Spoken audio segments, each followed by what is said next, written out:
I think he deserves a Nobel Peace Prize for having brought the hostages back. There was no Democrat who was going to do it. If you are concerned about what was on Hunter Biden's laptop, it still doesn't compare to what Trump is doing right now out in the open. You know, the real Trump derangement syndrome, in my view, is to think that the president's character doesn't matter. We are doing massive brand damage to our country.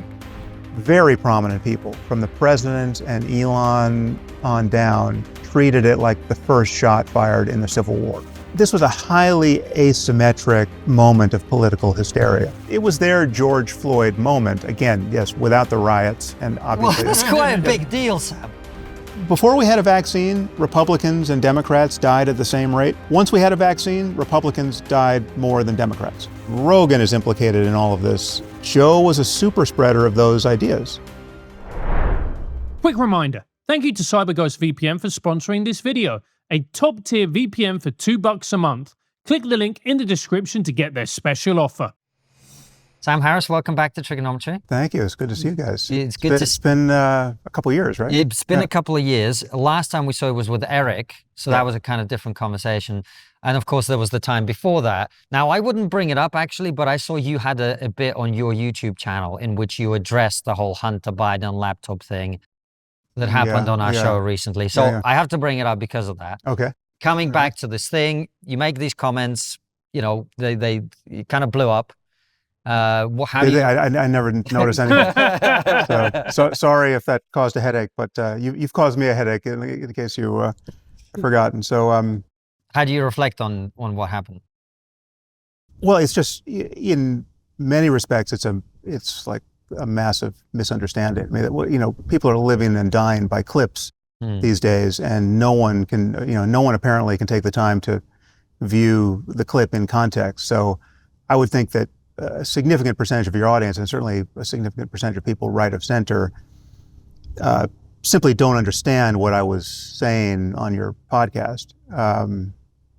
And it's in their defense. The truth is, I was speaking somewhat less carefully and clearly than I'm capable of. So, but I think in context, it was clear what I was saying.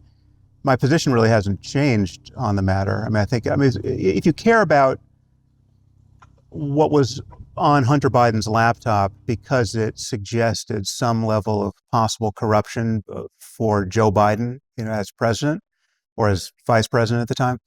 So, I mean, if you are concerned about what was on Hunter Biden's laptop because it suggested there's some level of corruption coming from Biden himself, well, then you should be concerned about the level of corruption that we know to be true of Trump and his family, right? And we've known this for years. I mean, we've known it for, honestly, it precedes his entry into politics. So what I was saying in that context is that I would be willing to bet that there's virtually nothing on that laptop that rises to the level of what I already know to be true of Trump and his family. I think I compared, it was like comparing a firefly to the sun or something. It's like I know how the comparison is going to come out without even seeing what's on this laptop.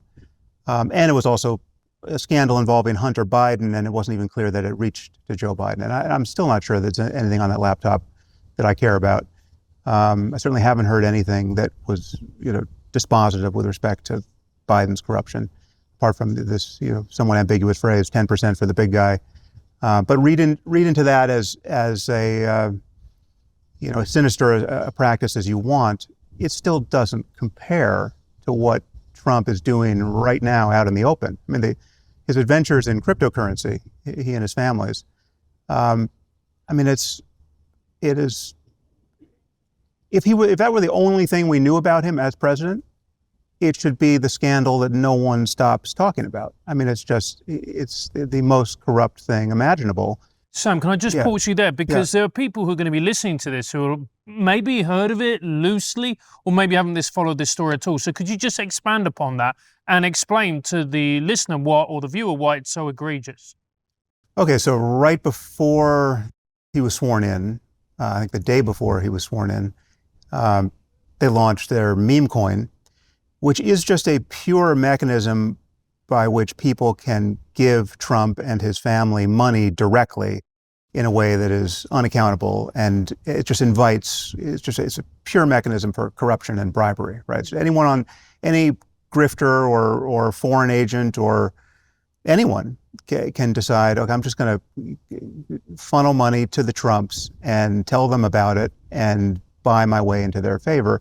And Trump is so transactional, and he's done this so many times. Again, so much of it's out in the open. I mean, none of this is a conspiracy theory. This is just all proudly celebrated. I mean, he had dinner with the people who had given him the most money through this mechanism. And it's not the only mechanism. It's World Liberty Financial and their deal with Binance. And, we decide whether or not to give the UAE our access to our most advanced AI chips. And we decide to do that despite the fact that they do joint military exercises with the Chinese, who we don't want to get our most advanced AI chips. And immediately $2 billion go from the UAE into the Trump-Witkoff family business to shore up Binance, with a World Liberty crypto coin. And there's just endless examples of this. This is corruption. This is, it makes sense in a transactional way, just purely in monetary terms, obviously. But then there are other things like, Trump imposes a 50% tariff on India because Narendra Modi declined to nominate him for the Peace Prize, right? So he's using the levers of U.S. power as a kind of extortion racket with dozens of countries at this point. I mean, he slaps a 46% tariff on Vietnam. What does Vietnam do to get that remediated? Well, they greenlight a $1.5 billion resort deal for the Trump family, right? So this is pure corruption. And what's amazing is he's using the power of the presidency to monetize the office in this way. He's using U.S. trade policy and foreign policy to extract concessions that redound to the advantage of him and his family and their friends. There's nothing in Biden's universe that rises to that level, whatever is in Biden's universe. I mean, I'm no fan of Joe Biden's presidency.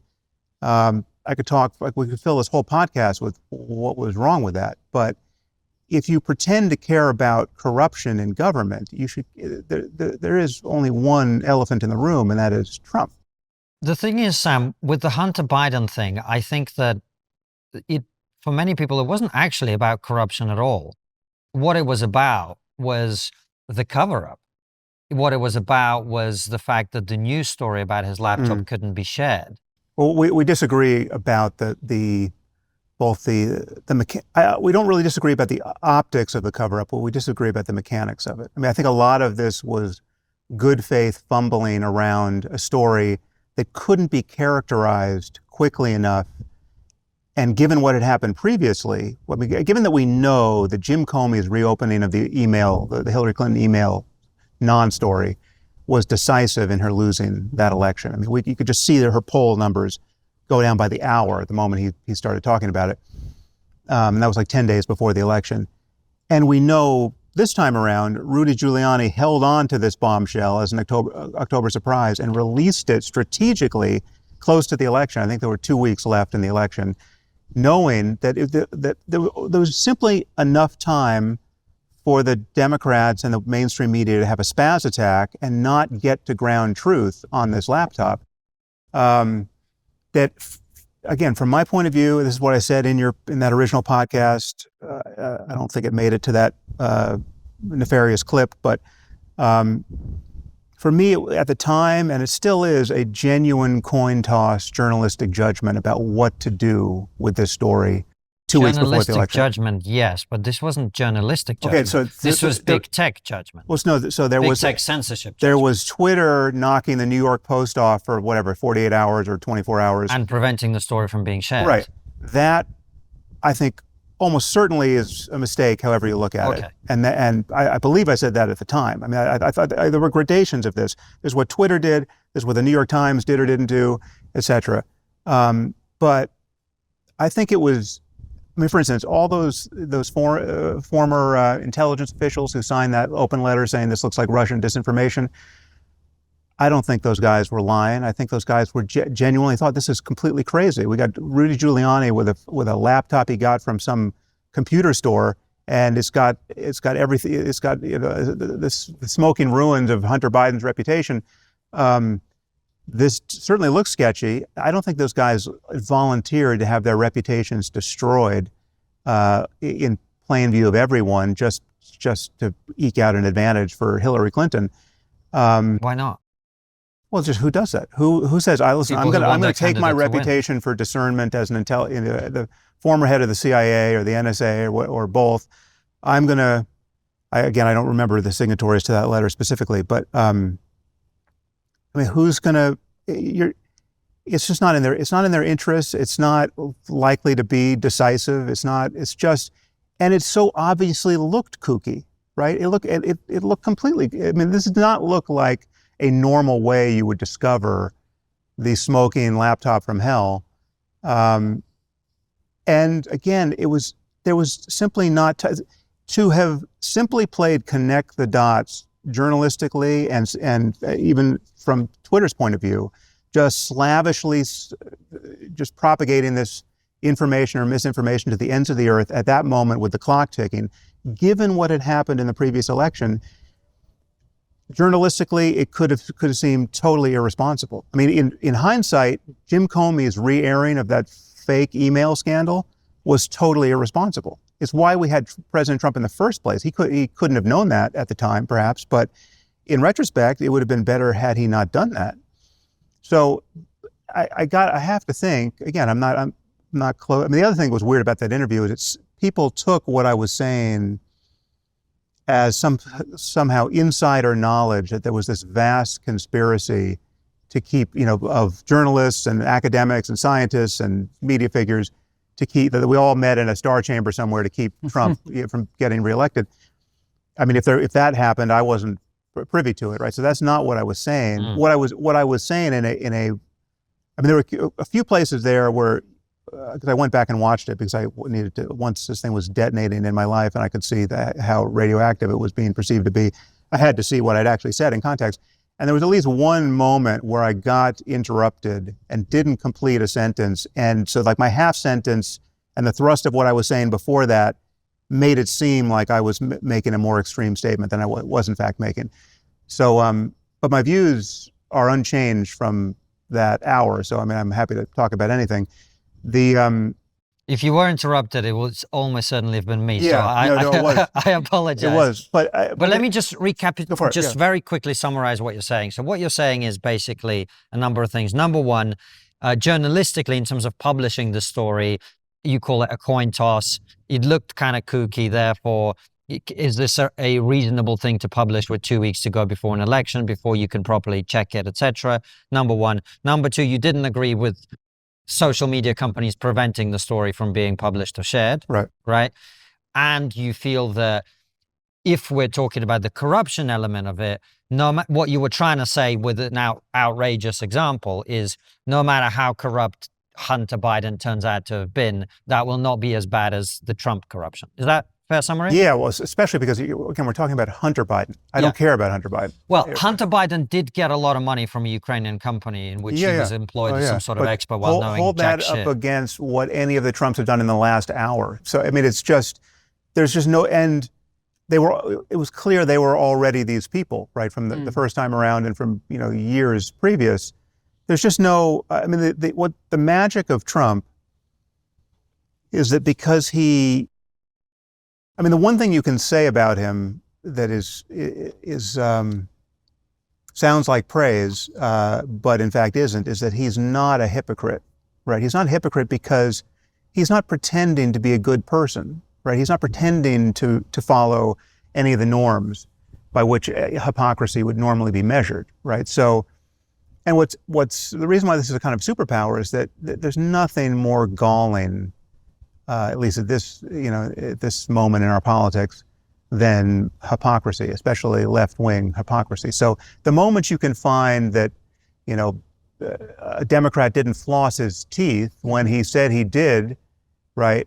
All of a sudden, that's a 20 megaton scandal. Trump can just, basically like he's like the Dan Bilzerian of politics, right? Like there's no pretense of being ethical or monogamous or like, so I'm going to just show you how I live like a maniac, and you're not going to be able to measure any specific indiscretion because I don't view any of them as indiscretions, and they're not going to be. It all then functions by a different reputational physics. So you find him to have done something that's 10 times worse than the thing you say you care about on the other side of the aisle, and for some reason it doesn't register, right? So he's created a political culture, right of center, where the very concept of corruption doesn't even exist anymore. The very concept of a conflict of interest or self-dealing, it's just that it's completely evaporated. So so this is one of the things I'm keen to discuss with you. Let's move on from, the first podcast and what happened and just talk about President Trump as a president, right? Because I hear this a lot.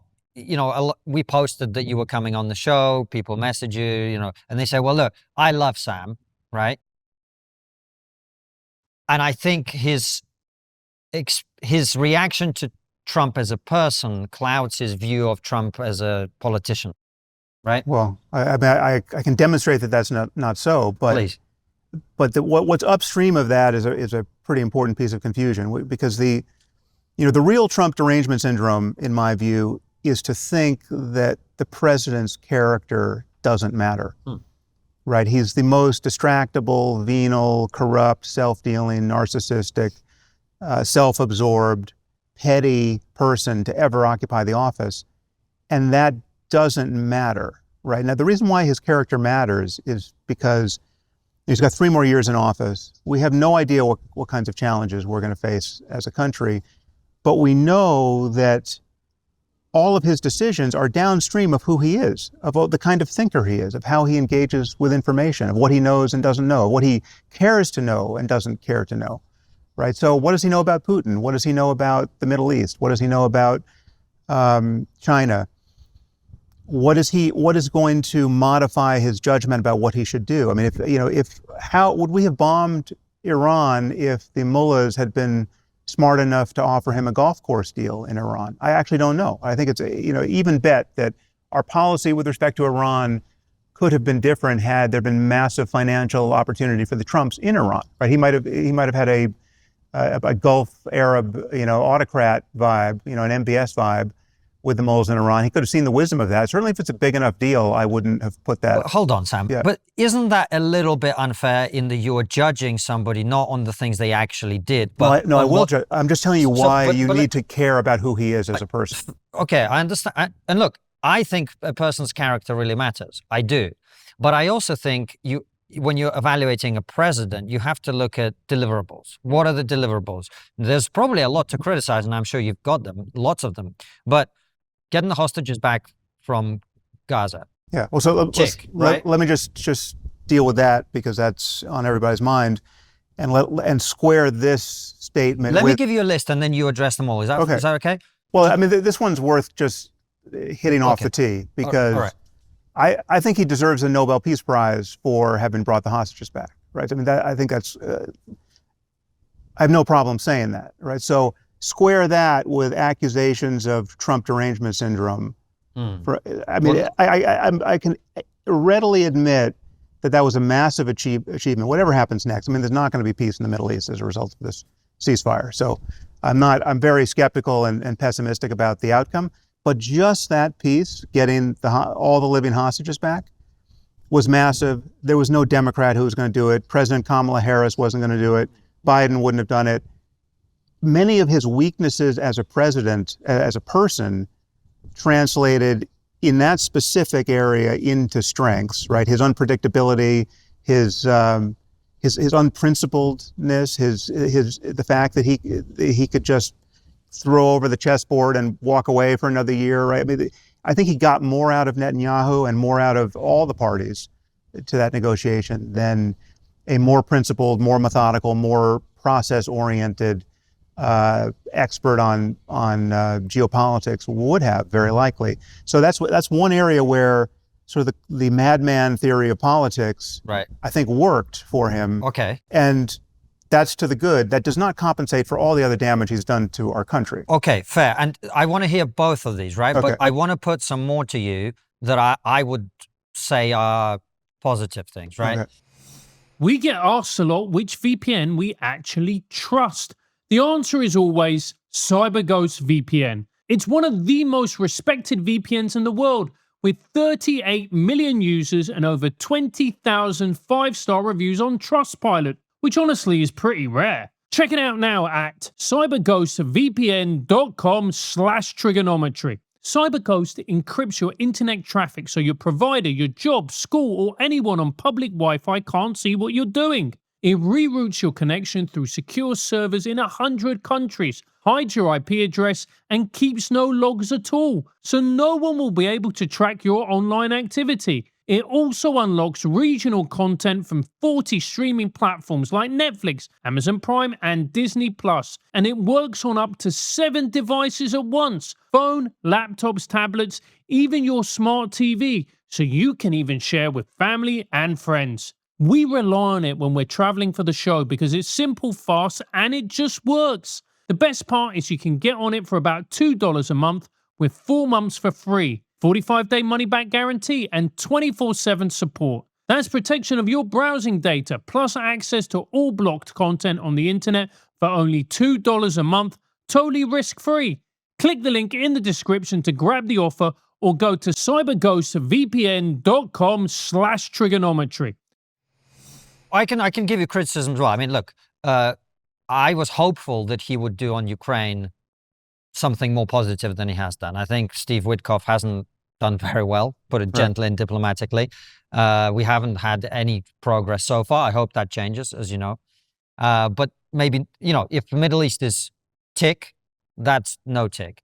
What about dealing with illegal immigration, right? The way it's being done, we can have a discussion about, but he's literally the first leader of a Western country to deal with illegal immigration. We can have a huge discussion about that. I mean, okay, let's. So the fact that the Democrats treated any concern about the border as a symptom of racism and thought that it just wasn't a problem to have untold numbers of people just streaming across the border for years at a time, I mean, that was just a colossal own goal that is just, in my view, politically inexplicable. I mean, it's just politically suicidal, right? It's just that's, among other reasons, that is the reason why Trump got elected.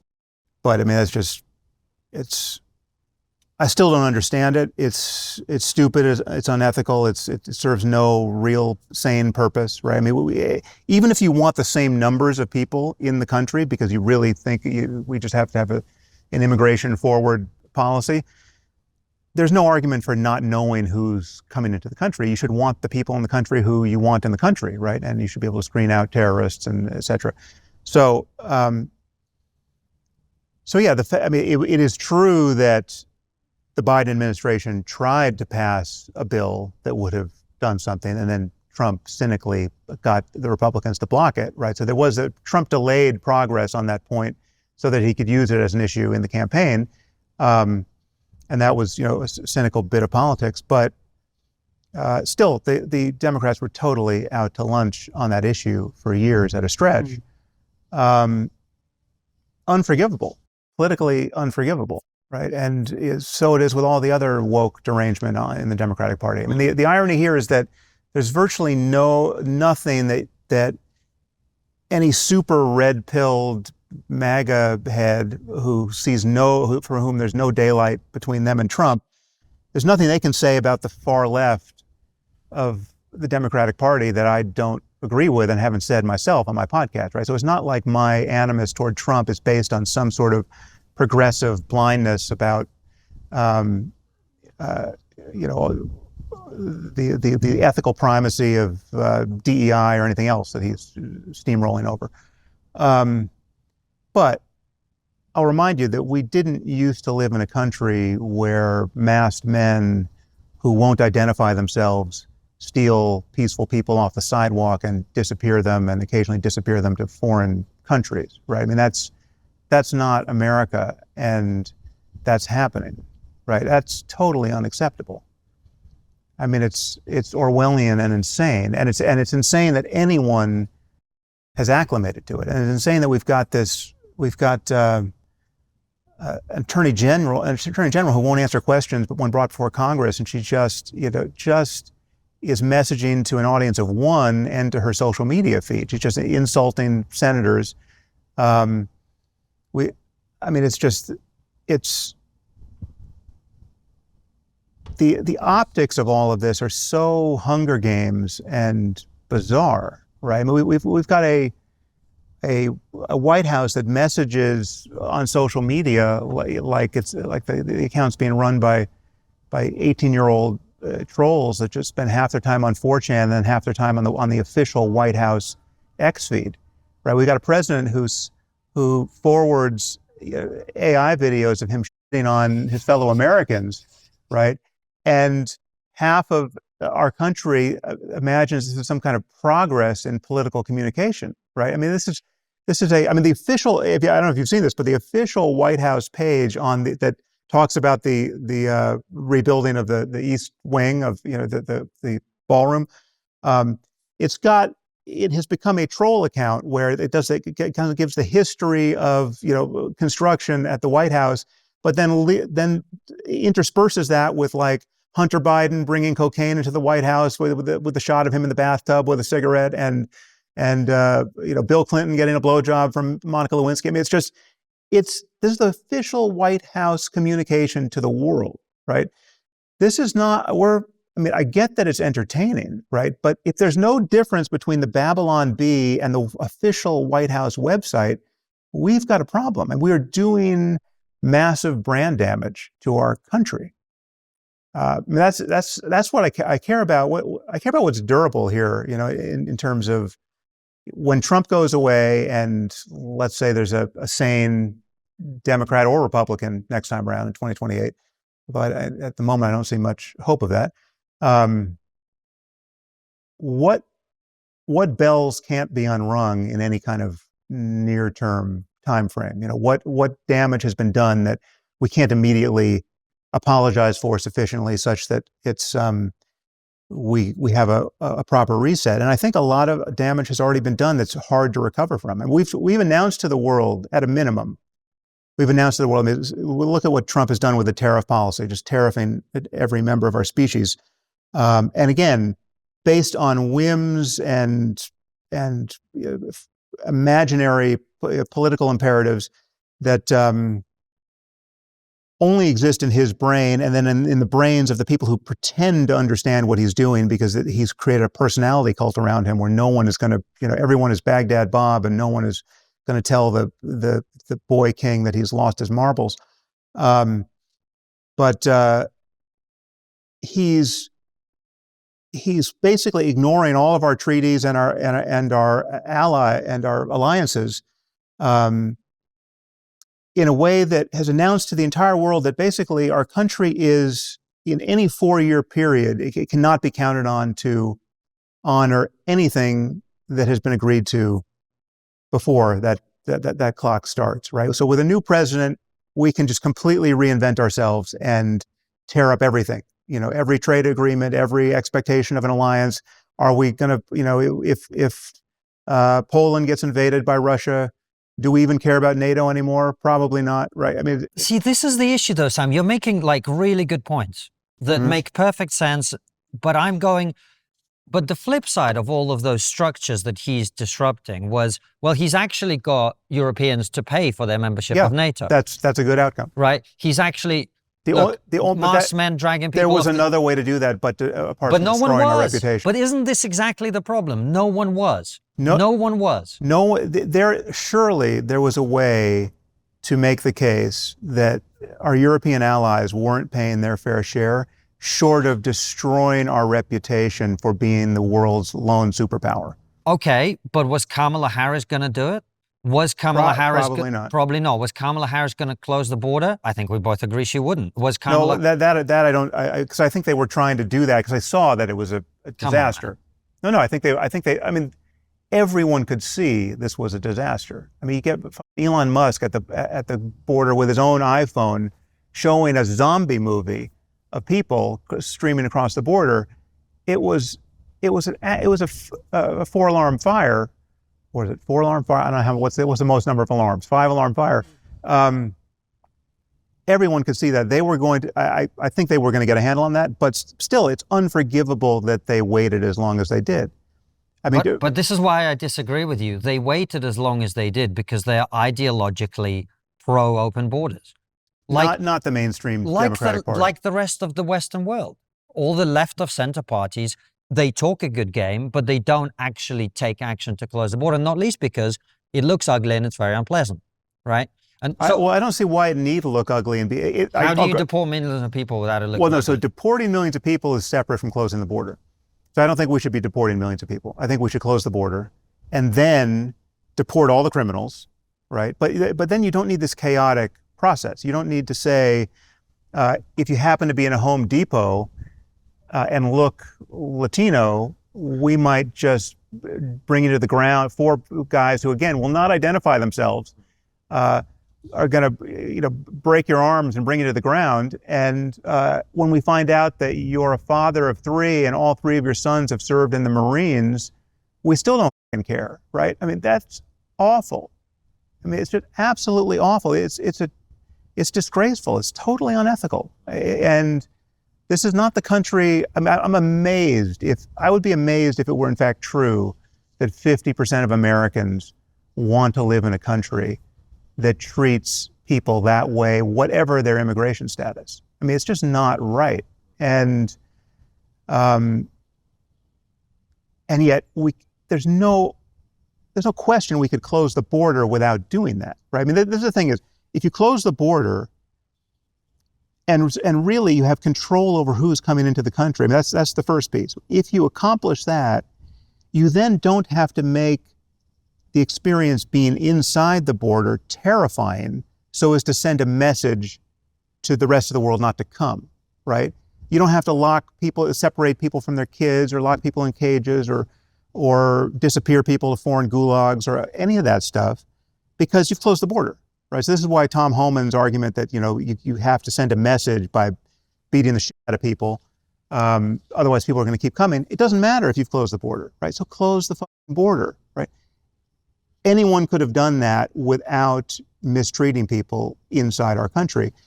Then it's a separate question. What do you want to do inside this country? In a city like Los Angeles, I mean, we've got vast amount of productive work being accomplished right now by people who we know are here illegally. Most of the people who are in this town illegally are doing work we deem necessary, and most Americans don't want to do it right now. What should we do with that? I think we should, again, this is not, I'm sure there are corner conditions that we might want to debate, but generally speaking, if someone's been here for years, and and again, the details here matter. A lot of these people have kids who are citizens, right? So we're talking about people who have been here for years, have an illegal immigration status, but they've got young kids who are American citizens, and still these people are at risk or being deported.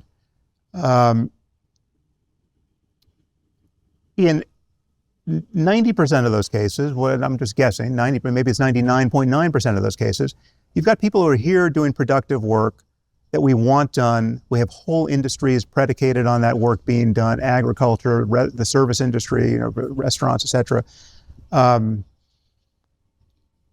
Americans are not lining up. We've got 4% unemployment. The 4% who are unemployed are not lining up to do those jobs, to be landscapers and dishwashers, etc. There should be some rational process of keeping these people here and getting their immigration status sorted out, right? So call that amnesty, whatever you want to call it. But by all means, if somebody's here and has got 4 DUIs and was in prison for raping somebody, etc., get that person out immediately on the first plane. I mean, there's zero controversy around whether or not to deport criminals who are here illegally. None of this has to be inflammatory and divisive. The thing is, Stephen Miller and Donald Trump clearly want this to be inflammatory and divisive. There's a political advantage, or at least they perceive a political advantage in making it so, right? And what I do think they want is, and have wanted, are, protests against this that get out of hand, where they can point to a city like Los Angeles and say, look at these, blue-haired maniacs who have been raised, to believe that there should be open borders, and they're throwing chunks of concrete at the cops. We have to use a heavy hand to respond. And I mean, so those demonstrations got out of hand slightly. This certainly wasn't as bad as it could have been, but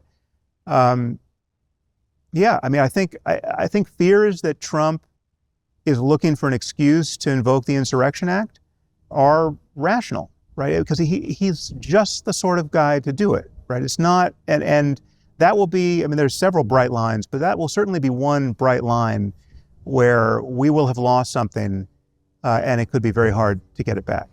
Let me introduce you to the people I work with to protect my family against financial instability, inflation, and turmoil. For me, one of the best ways to safeguard your wealth is by investing in gold, and that's why I trust the Pure Gold Company. Here's a smart tip. If you buy UK minted gold coins like sovereigns, you won't pay VAT when you buy them or capital gains tax when you sell. All the profit is yours to keep. And the best part? Gold is a completely private investment. It's outside the banking system, so it can't be manipulated by governments or anyone else. Unlike digital assets, it's yours in the truest sense. The Pure Gold Company is trusted by first-time investors and seasoned professionals alike. What I really appreciate about them is a knowledgeable, pressure-free approach. They explain everything clearly, so you feel confident about your decisions, and they never push you to buy.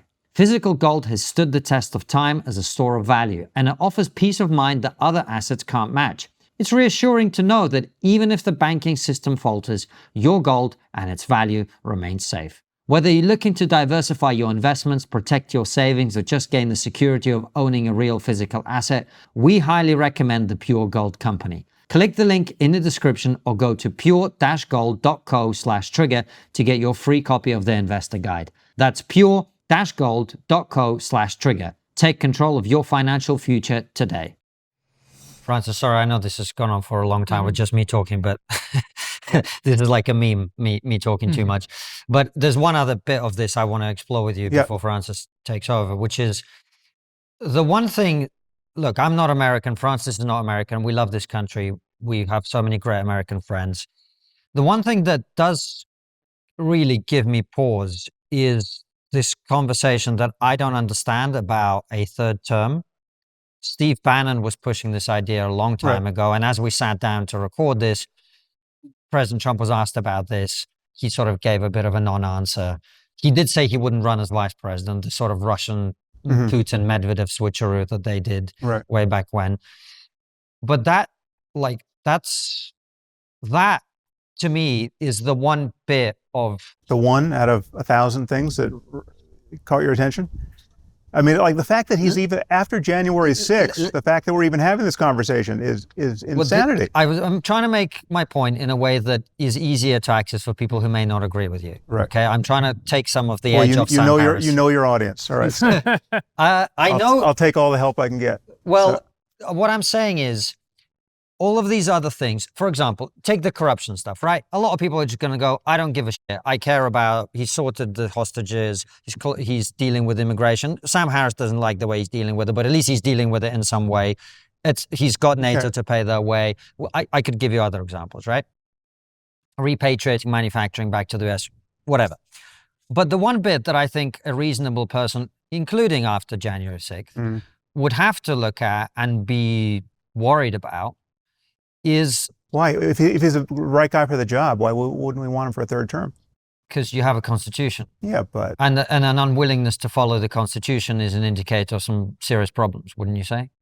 Well, I would say, but he views the constitution like most rich people view the tax code, where you're just looking for loopholes. If there's a loophole, then why not use it, right? And some constitutional scholars think there's several significant loopholes in the Constitution that could allow for tyranny. I mean, the framers didn't anticipate in some cases they did anticipate, and they basically just said that there's no perfect way to deal with a sufficiently unethical president, right? But one could argue that they didn't anticipate anything like Trump and the full capture of the Republican Party into something like a personality cult. I mean, what they clearly didn't anticipate is that the separation of powers is broken down because Congress doesn't care to be its own power anymore, because the Republicans are just wanting to ratify whatever lies and indiscretions the executive branch throws up.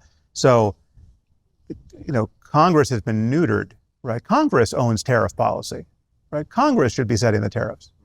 Probably these tariffs might, I'm not a lawyer, but it remains to be seen. I mean, there's now hundreds of cases in front of the courts. Much of what Trump has done already might be ruled illegal, but Congress is sitting on its hands for patently political reasons. I mean, every Republican who has any hope of maintaining a political career at this point knows that they can't cross the MAGA base. Some actually fear for their lives in crossing the MAGA base, and we know this, again, when we look at the people who said they would have impeached Trump after January 6th and didn't because they were afraid for their lives. And that's already a lurch toward tyranny in this country. I mean, that is an unraveling of democratic norms that we can't afford to let unravel. And the Constitution is no complete bulwark against any of that. We know this. I mean, the greatest lesson we've learned from now two experiments with Trumpism is that in the place of laws, we have norms in many, many places where you thought we were shored up against chaos and the unraveling of democracy by law. We really weren't. It was just everyone before Trump had the decency not to do that thing because it would look so terrible, right? I mean, no one thought that you could, I mean, we got an emoluments clause, but it turns out that whatever Trump does, I mean, Trump can't be prosecuted for any crime while president, and he can just launch a Bitcoin into the ether and literally earn billions of dollars over months. And I mean, I can still dimly remember a time when it was being debated whether or not members of Congress could go to functions, whether they had to declare the price of the food they were being served if it was a seated meal. I mean, it was like past hors d'oeuvres that could pass, but a seated meal suddenly was an emolument that invited real scrutiny around corruption and undue influence on our legislators, by pharmaceutical companies or whoever. You can now transact business directly with the Trump family, from any place on earth. Sam, come back to my question. Yeah. My question is, are you concerned that President Trump will not relinquish power? Ironically, I'm less concerned about that than anything I've talked about. But the truth is, I'm not, if you've listened to everything I've said, I believe none of it is hypothetical, right? I'm complaining about stuff that's already happened. I'm complaining about the brand damage that's already been done to my country. Sure, but I'm asking you a different question. I think the chance that he's going to run for a third term effectively, that we will actually be faced with this eventuality, is very, very low. Okay. And I'm not, again, there are people who are better informed about the mechanics of all this, and unfortunately one of those people is Steve Bannon. So yeah, I'm not saying I know something that Steve Bannon doesn't know about how all this works, because I certainly don't. But I just have to think that our system, that we've maintained enough guardrails in our just the basics of federalism, and the fact that this all has to be run at the state level, the elections at the state level. I have to think that we are going to be sufficiently allergic to that it's not going to happen. Moving forward, the Charlie Kirk assassination was obviously something that left an imprint in all of our minds. It was profoundly shocking. You make some very interesting comments criticizing the right's and the right's response to the Charlie Kirk assassination. So why don't we just go through it? You say what you thought, and then let's get into it. Sure. Well, I was just starting my tour. Actually, I think I was doing my first event the day he was assassinated. So I had, like many people, there are many people in our orbit who were doing live events, and I think Ben Shapiro was in a similar situation where it's like, it's like the world stopped, and Live Nation got on the phone with everyone who they were working with and said, "Hey, listen, if you don't want to go out on stage, just let us know." But so it's just, and I said a few things about it, at those live events that I was doing that week. I mean, it was a terrible thing. It was terrible on every level. It was terrible just as a murder of a young father. It's terrible that his family was there. I mean, it's just awful. It's additionally terrible because a political assassination is genuinely dangerous because we are so combustible as a society. And the fact that we're this combustible, a lot of the onus goes to both sides, but I would put most of the onus, as will not surprise you, on the president and his cult, right? And I would say that the response to the assassination was highly asymmetrical in ways that don't make Trump and Trumpism look good. I mean, I thought, so for instance, all the people right of center were watching those awful videos of Gen Z maniacs celebrate Kirk's murder. And obviously all those people are dangerous morons on some level, and many of them, just obviously mentally ill too. I mean, these are not, it was not the cream of the crop of the woke intelligentsia. Just the sheer number of facial piercings you saw in those videos could have told you something. But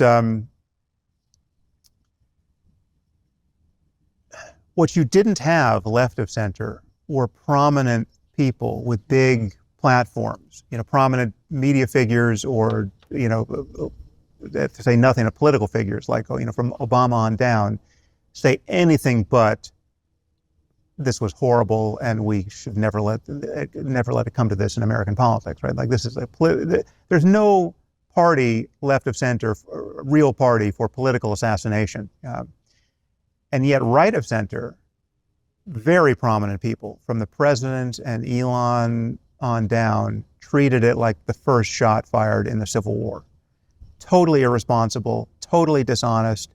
I mean, these people were arsonists pretending to be firefighters. I mean, Elon jumped on X within minutes before Kirk was declared dead, certainly before his killer was caught, and said the left is the party of murder, right? And then I think some hours later he said, if they won't leave us in peace, there's nothing to do but fight or die, right? I mean, to 225 million people, right? So to have the richest guy in the world on the most politically important social media platform in the world say this sort of thing is just, it's beyond reckless. I mean, it's just sociopathic. It's just, he is just flinging matches into a landscape that has been just soaked in gasoline. And the soaking has been done mostly by Trump and Trumpism and just the grifters right of center, like Candace Owens and Tucker Carlson and Alex Jones. I mean, and I know you have your differences with those guys, and perhaps we'll get into it. We have a lot of differences with those guys. Yeah. I mean, it's interesting how the landscape is fracturing right of center. And I think it would be good to talk about all of that, because I think it's more fractured than you guys think it is. I mean, I think there are more casualties than just Tucker and Candace there, or at least should be. But this was a highly asymmetric moment of political hysteria, right? So left of center, you had genuine lunatics who represent no one celebrate the murder of Charlie Kirk. At a time when truth feels under siege, sometimes the best way to get perspective is to go back to the source. Milton's Paradise Lost isn't just a poem, it's a tour from the depths of hell to the heights of heaven. Hillsdale College's free online course, Paradise Lost, From Hell to Heaven, explores why the fall happened and what it tells us about human nature. Access the whole course at hillsdale.edu/trigger. Professor Stephen Smith, the Temple Family Professor in English Literature, leads you through 9 40-minute lectures that examine love, sin, grace, and eternal providence. You'll see how Milton contrasts Satan's lies with God's truth, and why there's hope even in the midst of decay. We proudly promote Hillsdale's courses time and again, and for good reason. They're beautifully produced, deeply thoughtful, and absolutely free. You can work through this course at your own pace and even earn a certificate. If you want to understand the limits of our human perspective and how true liberty comes from obedience to God, this is a series to watch. Go to hillsdale.edu/trigger to enroll for free. That's hillsdale.edu/trigger and discover how Milton's masterpiece can help you see our world more clearly. Let's just pause that there. Isn't there an argument to be made, Sam, that the rhetoric of the left, calling everyone fascists and Nazis, when quite patently they're neither fascist? Look, you can have your criticisms about Charlie Kirk's politics, but let's be honest, he was a right-wing conservative, a Christian conservative. He's not a fascist, he's not a Nazi. Yet that accusation had been made time and time again, not only against Kirk, but also people of that particular branch of politics. Doesn't that incentivize these type of murders, this type of violence? Well, it's more complicated than that, because so Trump is not Hitler. I've never said he was. We're not living in Weimar Germany now in America, but he is a genuine wannabe authoritarian, doing many authoritarian things and damaging our democracy with both hands every chance he gets, right? So I don't know, and we're just you're now asking me what I think about the prospect of him running for a third term in just overt defiance of the 22nd Amendment, right? It's not fascism. I mean, fascism is just the wrong term, right? I mean, it's just got too much, culturally specific and historically specific baggage attached to it. But authoritarian is the right term, and aspiring tyrant is the right term. And he's just not, the truth is, he's not effective enough, he's not ideological enough, he doesn't care about enough big things to worry me that much, right? I mean, if he were this is a point I've made to the consternation and confusion of many audiences, but the irony is, if he were a better person, he'd be a more dangerous person, right? If he were a smarter person, a more committed person, I mean, if he could possibly commit to something beyond himself, right, and make, he'd be more dangerous, right? If he were less distractible, etc. So I don't view him as a Hitler figure, but I do. Everyone who's calling him an authoritarian, which sounds a lot like fascist, and you turn up the dial on authoritarianism, there's no important difference between what you're talking about and fascism. Then you're just talking about like the clothing and whether the Catholic Church was ever in the mix, and etc. So he's not as bad as Putin, right? But if we give him a chance to have as much power as he wants, where does he stop, right? He certainly doesn't. He would run for a third term if we discovered that the 22nd Amendment just didn't apply, and there's just an open fairway between him and the Green. Of course, he's going to run for a third term. It's like he doesn't care about the spirit of the Constitution, where it's clearly meant that you should not. It's not that you can't be elected twice. You can't be president twice. So I take your point about Trump, but let's come back, because they don't only say it about Trump. So I didn't answer your question. Yeah. Yes, certain terms are inflammatory and imprecise, but it's a much grayer area than you're making it out to be. And I mean, many people would say that what I've just said in the hour so far about Trump is just a species of that very irresponsibility of condemning him to the point where, okay, any sane person is going to look at this and say, okay, we have a political emergency, and anything is warranted in resistance to this, right?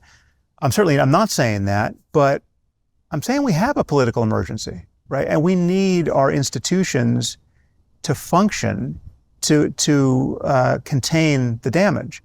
But do you not think that it's really important when you criticize your political enemies? It's important to be honest. But it's also important to be accurate. In the same way that you can think somebody's a terrible person and their politics are awful, it doesn't make them a pedophile, for instance.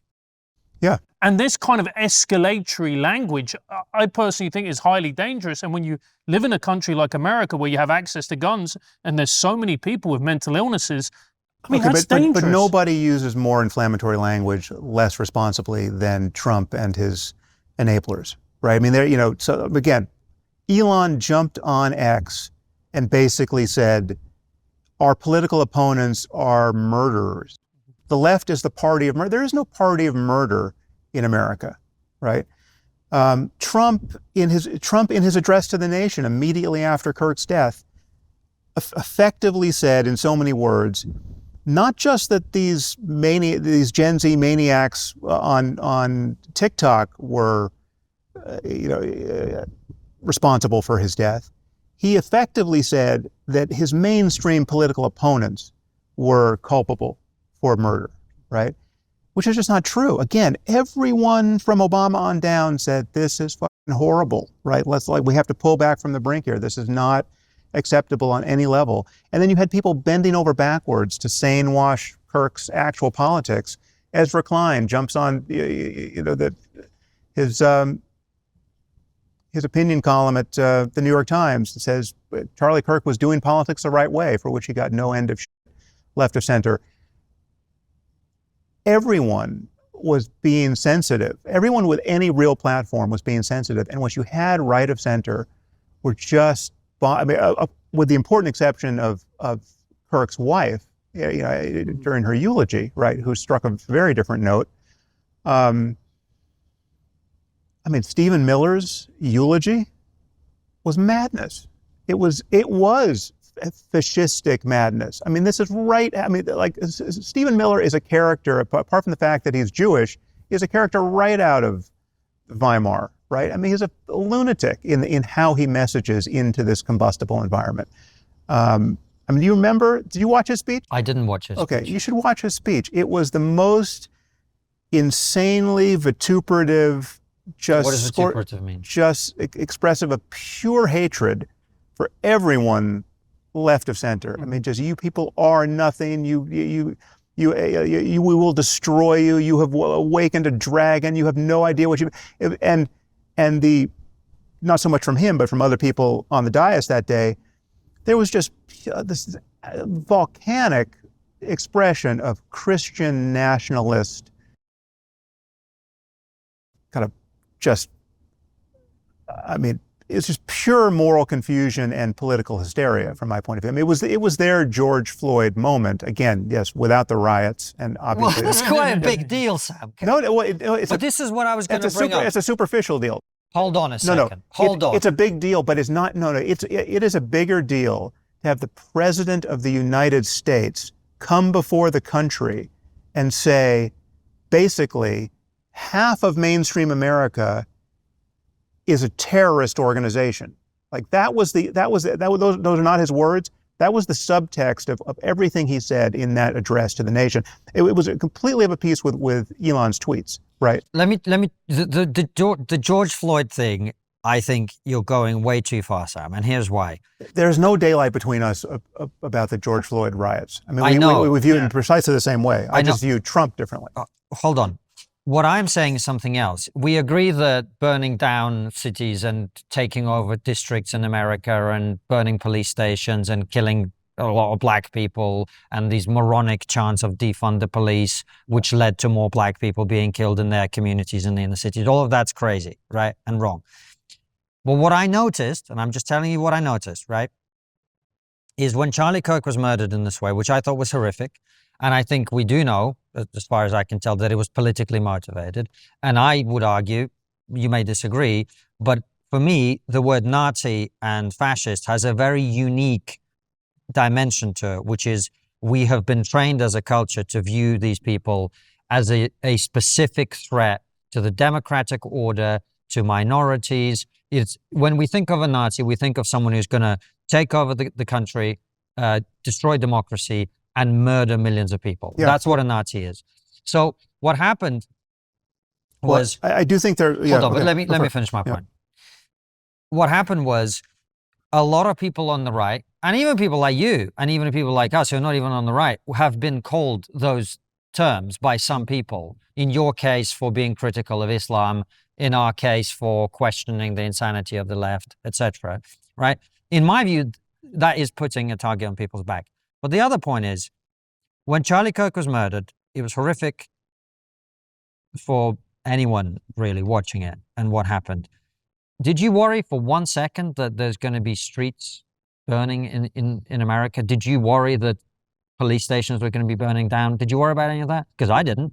No, but again, the reason why it's an unfair, it's a valid point, but it's not as significant as you're making it out to seem. So, and it's of a piece with a point that many people made during the elections, right? When businesses in Beverly Hills are boarding up their windows, right, in anticipation of political chaos. Should the election go one way or the other, many people right of center pointed out, okay, the people are boarding up those windows not because they think Trumpists are going to start looting Williams-Sonoma should Trump lose, right? There was just one side that was being worried about in those moments. And it was indecent on some level not to notice that, right? Same point. It's just so that, yes, it is true that the left, and especially the black community, expresses itself in that way when the unhappiness gets dialed up to 11. What I worry about on the right is of much greater concern ultimately, and it's hardcore political violence, like Timothy McVeigh style, truck bomb violence, and real militias, really committed and trained people who have been training for years, some of whom are Nazis, right? I mean, they're not German Nazis, but they're neo-Nazis. There's much more of that on the right. When you look at just the fringes of gun culture, and again, this all predates this moment. I mean, we could have had this conversation 10 years ago. There's much more, the powder keg of real political violence and civil unrest in this country that is consequential. It's not just looting and burning, but it's your AR-15s that you've been polishing for years and training on for years, and you've got 10,000 rounds of ammunition already stored for this purpose. Those people are right of center, right? And that's... Is it not telling that you had to go back to Timothy McVeigh? I mean, that's what, the 1996? Well, there are other, that's just the big one. There are other examples of, even just in this recent cycle, and this is the thing that was so dishonest about Trump's address to the nation. He talked about political violence and political assassination as though it was well established that it was only a left-wing thing. But even with Kirk's assassination, it still, in recent memory, has been more of a right-wing thing. I mean, there's just simply more incidents of right-wing political violence, including assassination or attempted assassination. And then there's just ambiguous ones, where it's just frankly a crazy person who's not ideological and represents nobody. But no, I mean, it's like the attack on Nancy Pelosi's husband with a hammer was a punchline right of center. I mean, literally, Kirk himself used it as a punchline. Elon himself has used it as a punchline. Trump himself has used it as a punchline. It's literally been a laugh line for all three of them. This guy was almost killed with a hammer by a guy who is somewhat ideological, also probably crazy, but certainly right of center, who was planning to torture Nancy Pelosi, should she be home, right? This was not funny. And again, that level of callousness and recklessness and cruelty that you're worried about in using a term like Nazi indiscriminately, so much, there's been a fire hose of that on the right. Right? Yes, there are people on the left who are dangerous idiots, I will be the first to admit, but it is different when it's coming from the Oval Office. It's different when it's coming from people.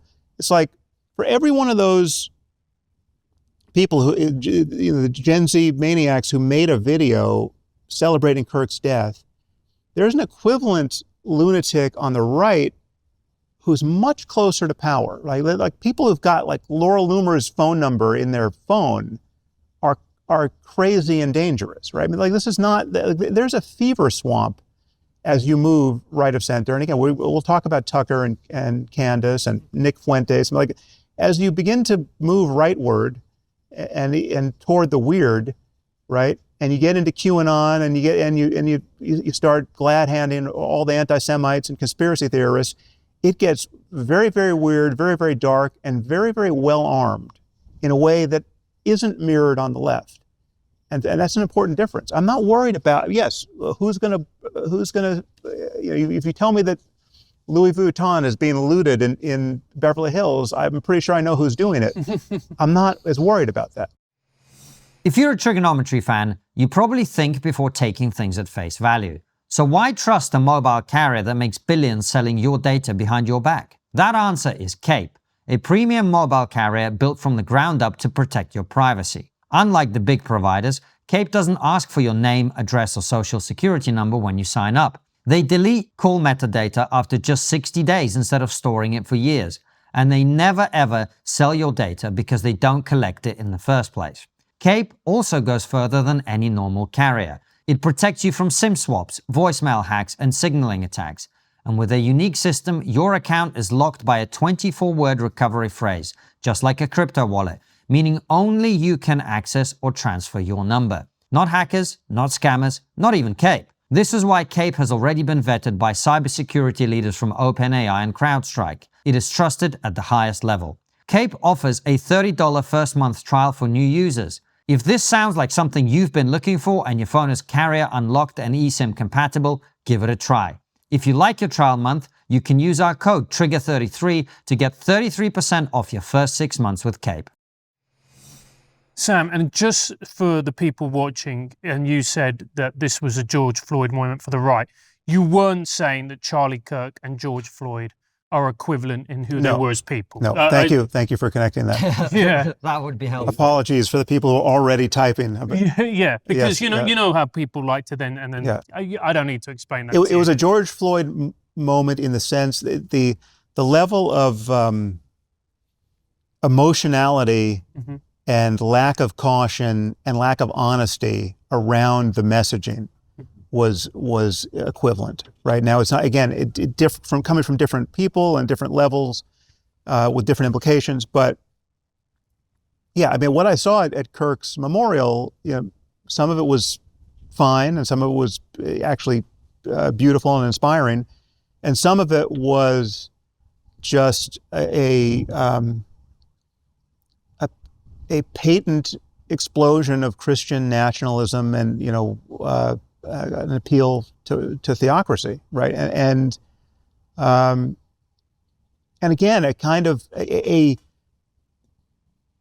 mean, Elon's tweet was all of this in crystal form. It's like to say that the left is the party of murder, right? Which is going to be interpreted as not just the fringe of the fringe of the fringe, in some trans cult somewhere who happen to have guns.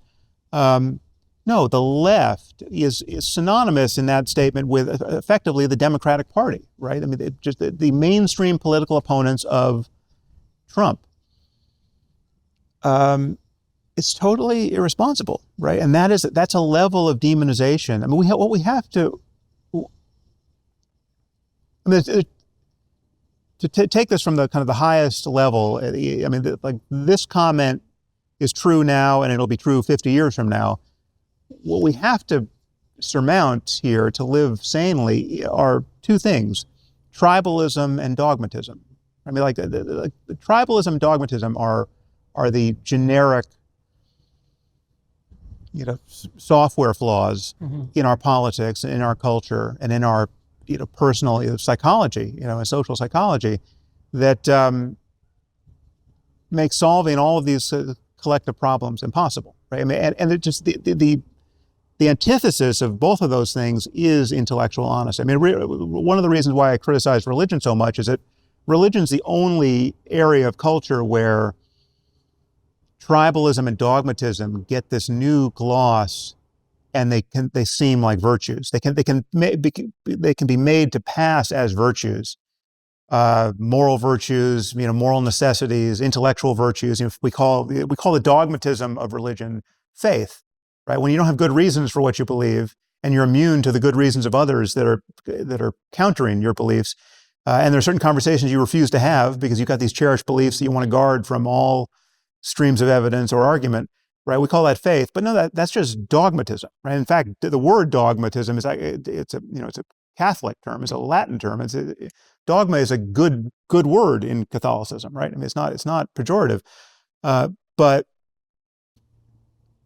in the political space, tribalism and dogma. What's wrong with identity politics? What's wrong with the woke mob and cancel culture and all the blasphemy tests left of center and all of that? That it is the tribalism and dogmatism of all of that. And insofar as it's mirrored on the right, it's the same problem. It just has different nouns and verbs associated with it. Well, look, I'm glad actually that we're talking about the right, because one of the things that we've been talking about on the show more and more is seeing the right, and who have always marketed themselves as a party of, shall we say, facts and logic, even though that's a hack term.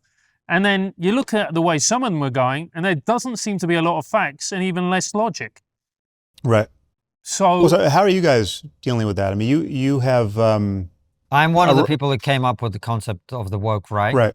And everyone who is woke right is really happy that I've come up with it. They're delighted. They're delighted. They really? love it. They're so great. Well, they think it's a specious. You're joking, or they just think it's. I'm being sarcastic. Okay. No, they hate it because it's accurate. Okay, Yeah. So I thought you were saying that they thought it was not accurate. I get the sense from the way you asked the question that you are with the people who think we are on the right. No. I've been tracking how you've been navigating this, but I think it's just important to acknowledge and to acknowledge to your audience that there's something to navigate here. I mean, I think you and I have a different relationship to this ecosystem, so it's a different challenge. But the way we think about it is very simple. It's that I always forget his full title, the former Foreign Secretary of the British Foreign Secretary. What's his name? Lord Palmerston? Oh yeah, Lord Palmerston. Yeah. Lord Palmerston. He said, "We have no permanent alliances. We have permanent interests, and it's to them that we owe allegiance." And that's we are coming at it from the perspective of what is true. But what about friendships? Actual friendships. I'm capable of being friends with whom I disagree. I disagreed with what you said on our podcast 3 years ago. I consider you. Well, what exactly? I don't want to relitigate all of that, perhaps. But what did you disagree with? Oh, let's not bother with that. We've done a whole 45 minutes on it. But I don't think I heard your disagreement apart. Yeah, I can't be bothered. We've dealt with it. All right, it's only happened 3 years ago. What's the point? Okay. What I'm saying is, there are of course exceptions to this, but I'm capable of being friends with people. I was never friends with the people who are going tonto right now. Right. Because I always knew they were going to be crazy, and I never made friends with them in the first place. You see what I'm saying? Yeah. Well, I just think the crater that we're talking about is bigger than I think you think it is, and some of your friends are in it. Tell me more. So, I mean, Rogan is implicated in all of this in a way that and Rogan, I've considered Rogan a friend for years. But we're sort of out of touch now, and I think there's probably a reason for that. I mean, he's like, rather specifically, he has not answered my texts. I tried to give him some, knowing that I was going to have to comment publicly about some of the interviews he's done, and I think how irresponsible he's been with his platform. I reached out to him by text, and he hasn't responded to those texts. So perhaps my text got lost in the mail, but he's pretty good on his text. So, and I'm not sure. Honestly, I'm conflicted around the ethics of all of this. I mean, I feel terrible talking about Joe, and yet he's got the biggest platform on planet Earth, or nearly so, and I think he's done an immense amount of harm to our national conversation, our political conversation. So I couldn't have done, you guys were just on his podcast. I watched that. I couldn't have had the conversation you had with him there because I would have had to have said this. And presumably he wouldn't have liked it, and there's a lot to talk about. I thought the interview he had with Trump was incredibly consequential and incredibly irresponsible, right? I mean, he didn't ask a single difficult question of Trump and just helped midwife his lies. I mean, among which was the 2020 election was stolen lie, right? I mean, like that's a shattering lie for a former president to have told in our society, and to have half the society believe it. It's a perpetual invitation to violence. It gave us the violence of January 6th. Things could have been a lot worse, etc. If you have the biggest platform on earth, you can't just have the kind of conversation that Joe had with Trump, and then open the door to everyone else to have their version of that irresponsible conversation. So many people think that this was the 2024 was the podcast election. I agree it was the podcast election, but what it was many people following Joe's lead in being completely irresponsible with how they use their platform. And to be specific there, I'm not saying you shouldn't talk to certain people. Joe can talk to anyone he wants to, right? I mean, I think there are certain people you probably shouldn't talk to, but there are certain people that if you're going to talk to them, given that you have a big platform, and literally tens of millions of people in Joe's case, you have a responsibility to do more than just establish good vibes with them and make them seem normal, especially if they're not normal, and especially if they're trafficking in lies and half-truths that are going to delude a significant percentage of your audience, and that are deluding you as the host because you haven't done your homework. Mm-hmm. And so, I mean, his conversation with Daryl Cooper, completely irresponsible, right? I mean, we're living in an age of, Daryl Cooper is a fake historian who's trafficking in David Irving's lies about the Holocaust, right? He bounces from Tucker's podcast to Joe's podcast. On those two podcasts alone, he gets a larger audience, perhaps than any real historian ever has had in the history of history, right? I mean, it has to be over 50 million people who saw those two interviews combined. His Rogan episode didn't do very well. Yeah. Between Joe and Tucker. So look, you got to separate Tucker from Joe. It's a completely different conversation. Well, it's not a completely different conversation. In fact, you could argue that Joe's was worse because Joe's happened after Tucker. There was a mess to clean up, which Joe, rather than clean up that mess, he basically, with his imprimatur as the host who knew everything about Daryl Cooper, who'd done all the homework and listened to 30 hours of Cooper's podcast on the matter, he could sign a blank check morally, assuring his audience that Cooper's a good guy, not an anti-Semite. All of this is good faith, and that the thing he just had said on Tucker, there's nothing wrong with it. It's all just a tempest in a teapot. And people are lying, besmirching him, and it's just libtard hysterics who are having a bad reaction to the truth getting out on some level. And he's done it with RFK Jr. He's done it with all kinds of maniacs, right? I mean, these are people who are, in many cases, liars. Some of them are probably mentally ill, right? Some of them just have character defects where they just love to find me a third rail and I'm going to touch it. No matter how combustible our society is, no matter how little I know, I'm just going to keep touching the button to see what goes off. Dave Smith, again, Dave Smith is not a morally sane voice about the war in Gaza. Right now, he is the person he is because of what Joe has made him. Right, and that debate with Douglas, I've commented on with Douglas about what I thought went wrong there, but all of this has created immense harm in our culture. Right, we're all in the business of building culture. Culture is the operating system of our society. Right, I mean, everything we care about is a matter of culture working better and better or worse and worse, right? Like whether we can solve any of the collective action problems we need to solve, whether our species survives is entirely a story, apart from an asteroid impact, it's entirely a story of whether we can sort our culture out enough so as not to annihilate ourselves. And you literally have people doubting whether the Holocaust was even a thing in the context of the greatest explosion of anti-Semitism we have seen in our lifetime, in the middle of a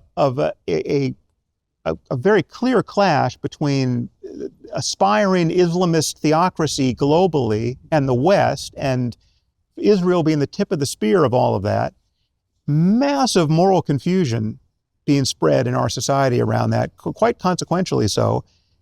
And Joe is doing as much as anybody to spread that confusion, and he doesn't know it. I mean, I think Joe is a good guy. I don't think he wants to harm anybody.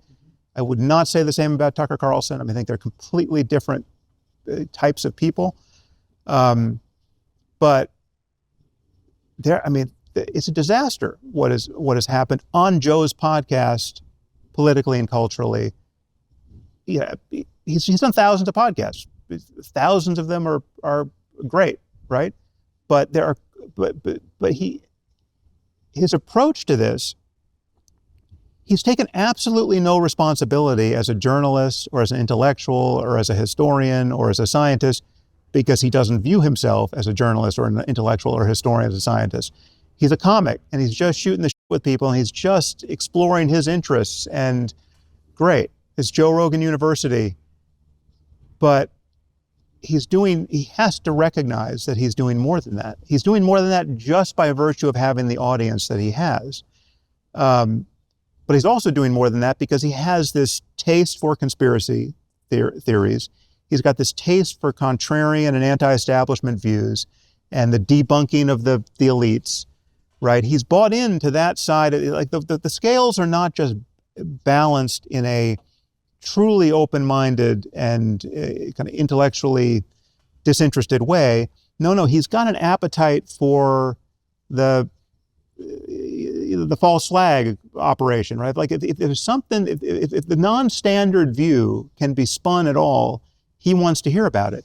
And that acts like a bug light for maniacs, right? I mean, then you just get these, there's an endless number of people who seem to have the right credentials, and many people who don't obviously have the right credentials, like Dave Smith, but you can get an endless number of people with PhDs or MDs or whatever the requisite degree is, who are crazy, right? Or just terrible people, right?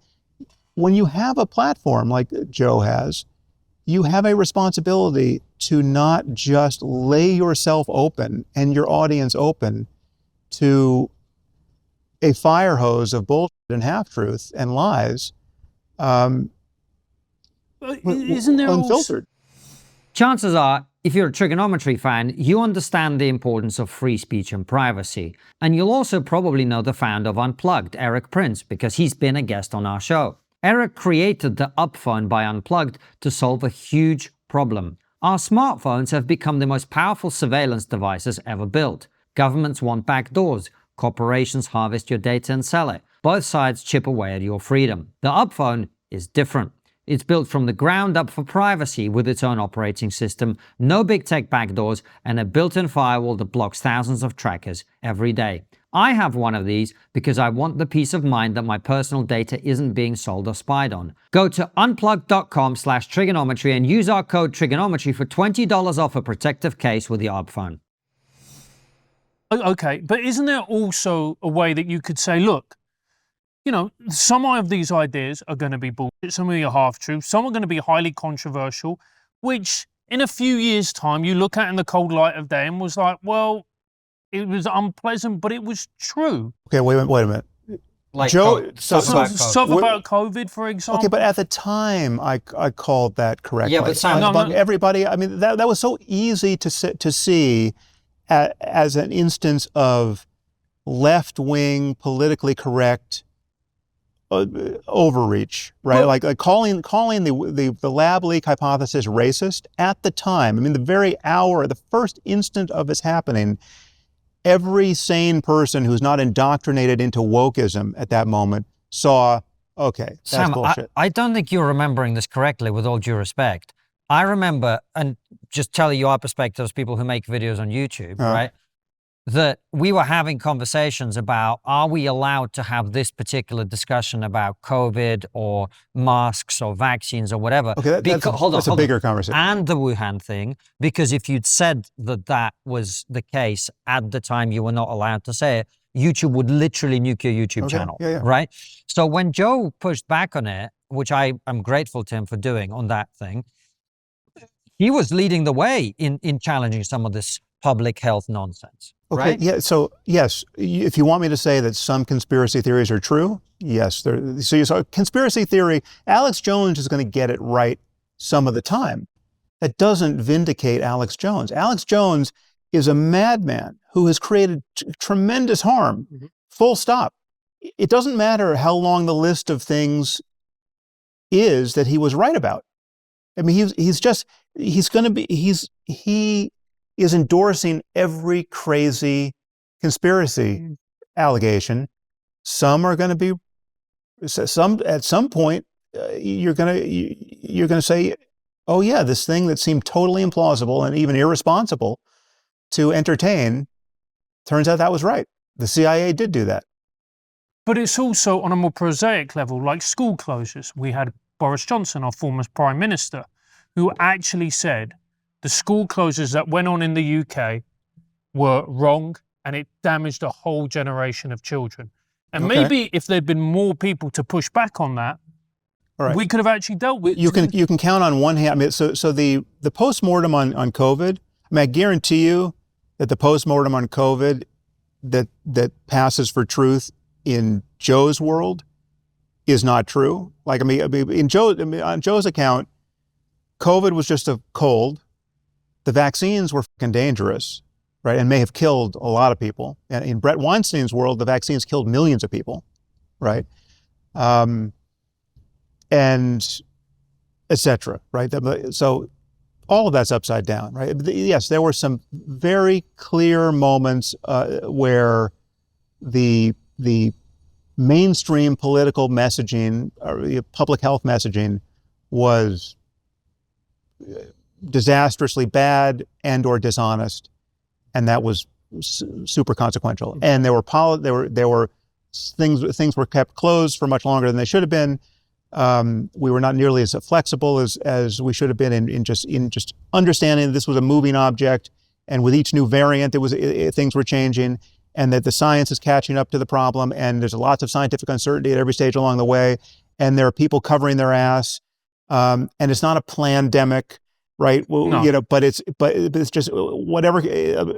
Again, if you just add up the indiscretions of people covering their ass and people not knowing what they're talking about, and it being a moving target, and us doing lots of stuff for the first time that's really difficult, and lots of people also dying, and there being a real risk of the healthcare system collapsing, it explains 99% of how badly we handled it. But the lessons being drawn from how badly we handled it, in many, many cases, are the wrong lessons. I mean, we're living in a land of hallucinations, right of center, around what should have been learned from COVID. I mean, again, COVID was a dress rehearsal for something quite a bit worse, that we up the dress rehearsal, and I mean, I hope someone's learned actionable lessons that can be implemented in real time next time. But what I fear has happened is that as a culture, we're actually less prepared for a worse pandemic because of how badly we learned the lessons of our failure. Well, no, I agree with you. And I think there is no doubt that COVID broke a lot of brains. And by the way, I can't speak for Joe, obviously, but I suspect if you speak to him, he'll feel that you went crazy over COVID. Yeah, and if no, I speak to 100%. He has no idea, but one of us is right? He's you could both be wrong. No, okay. I guarantee you that there is a consensus understanding around what happened during COVID that is not in Joe's brain or in the brain of most of his audience, and it's in broad strokes the best understanding we have. It's not to say that we know down to the last person who died of COVID, but within an order of magnitude, we know what happened, right? And that's not what Joe is saying about COVID. Let me make the point I was going to make, which was more about why COVID affected a lot of people the way that it did, and broke people's brains is a strong statement. I use it because I do feel that happened. There was, and I'm not talking about Joe specifically, I just mean that a lot of people felt this way, not felt this way. A lot of people ended up being much more conspiratorial coming out than they came in, right? Because we had this thing called public health, and we had this other thing called scientific truth, right? And we went so far over, and these two things are in tension, because if you're trying to communicate nuanced, complicated, ultimately unverifiable scientific theories or hypotheses to a public with an average IQ who are in panic and fear, scared for their lives, they're being fed all kinds of crazy stuff in the media. You have to take the scientific truth, and you have to, this is best case scenario, this is why people being corrupt without Fauci having funded the lab in China, all of this other stuff, right? Just in a perfect world. And you have to condense that complex scientific truth into public health messaging. Yeah. And which is a political process. And that process ended up going so far over to public health. And then you add on top of all other things that happened, cover-ups of certain things that we now know to be true, or as best we can, like where COVID came from, etc. That a lot of people went, well, this thing you told me in the interest of public health was actually just you lying, right? Because it turned out not to be true. Well, but in many of those cases, it was not just people lying. I know. Yeah. I know. But if you're being bombarded with messages and told you're a terrible person for not believing them, and you then discover that those messages were actually false, right, most people are going to say, I have been lied to. Yeah. Right? And so we've ended up in a very conspiratorial world, partly, I think, because of what happened during COVID. And by the way, if you lock people in their homes for 2 years, some of them are going to loopy. You know what I mean? Yeah. But part of the burden that our public health authorities couldn't effectively shoulder was that they were messaging into a polluted information landscape that was poised to be this conspiratorial and this distrustful of authority. And in large measure, independent media is culpable for that. I mean, it's the Candace Owens of the world and the Joes of the world who were calling bullshit where things were actually bullshit, and calling bullshit on absolutely standard science. And I mean, the people who Joe had on his podcast again and again, Brett Weinstein and all the other ivermectin cultists, that was genuinely harmful, right? It's not that they were wrong about everything, but they were wrong about most things, and it was dangerous. But what about the vaccine, when you have people coming out going, if you take the vaccine, you're not going to be able to pass it on? There was a moment that, okay, before we had a vaccine, Republicans and Democrats died at the same rate. Once we had a vaccine, Republicans died more than Democrats. That's true. That's bizarre. Shouldn't be that way. Mm-hmm. That's political. Is that the consequence of political. Equal? Yeah, that's political messaging. Obesity, all age, all Yeah, of that. as far as I know, Republicans tend to be older, Yeah, right? yeah. But it was not factoring in that. I believe that's it's just purely a matter of you're vaccine saying, hesitancy. So your claim is, just so that I understand, what you're saying is right of center people got anti-vax messaging, didn't take the vaccine, and all other things being equal, died at a higher rate. Right. That's your claim. Yes. Right. Yeah. And honestly, Joe was a super spreader of those ideas. Right. I mean, so last I looked, I mean, I haven't looked at these data for some months, but within the last, I think I did a podcast a couple of months ago, and the authority who I had on at the time, Mark Lipsitch, I believe, signed off on these numbers. I mean, do you have these numbers? I mean, how many people in the United States do you think died from COVID? How many do you think were saved by the vaccine? How many do you think died who shouldn't have died based on vaccine hesitancy? I don't know. Right. Okay, I don't think there's any way of knowing, if I'm going to be honest with you, Sam. Well, no, there's a way of there's not a way of knowing exactly, but there's a way of knowing. You can triangulate on these numbers in many, but based on excess deaths and just reported deaths, and I mean, the epidemiology of this is not mysticism. I mean, there's a scientific understanding of just how people die and how many people are likely to die in any given society in any given moment.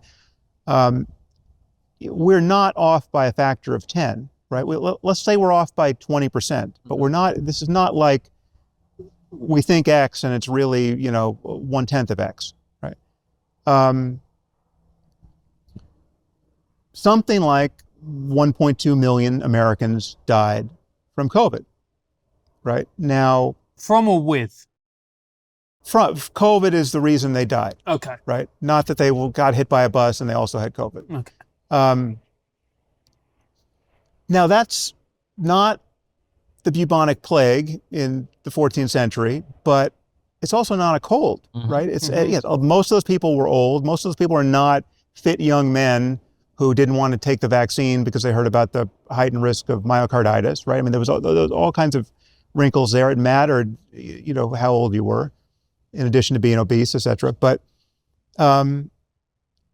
this was a real health challenge before we got the vaccines. Now, how many people do we think died because of vaccine hesitancy, who wouldn't have died had everyone who could have gotten the vaccine gotten vaccinated?